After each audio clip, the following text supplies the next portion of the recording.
Hello and welcome to the Nexus for issue 13 of our Dodge Charger build.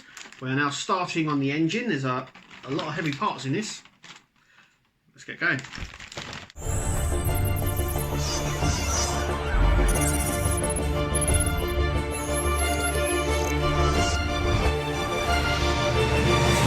Okay, so these are the engine parts. The first bit is these two sections here, which is here. Let's put this aside for a minute. We're using AP screws on this, and as you can see there is a little notch just there. That little notch there is going to go into there. We're going to use an AP screw just in the top here to secure that in place. Okay, so there is what that looks like. We now need to identify the two sections. So we've got the engine sections just like that, but what we need is these ones with the little cutouts just there. So we're going to lay that like that. This section just here is going to sit just like that, I do believe. Like so. And we're going to secure it with an AP screw. Okay, so that actually lines up perfect with the markings on the engine, just like that. What we need to do is identify the brackets here, and we're using AM screws all the way through now. So the first thing we need to do is we need to grab our engine like this. If we have it up like that, so we need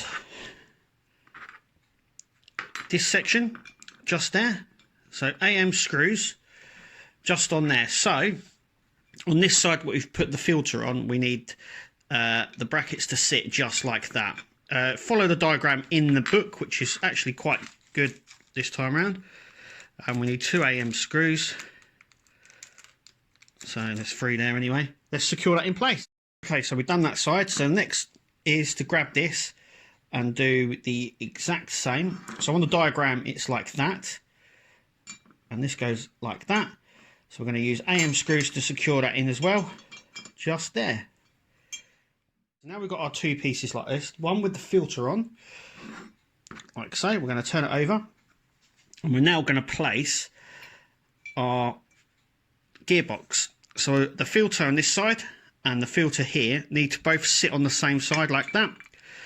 AM screws to secure this in place just there.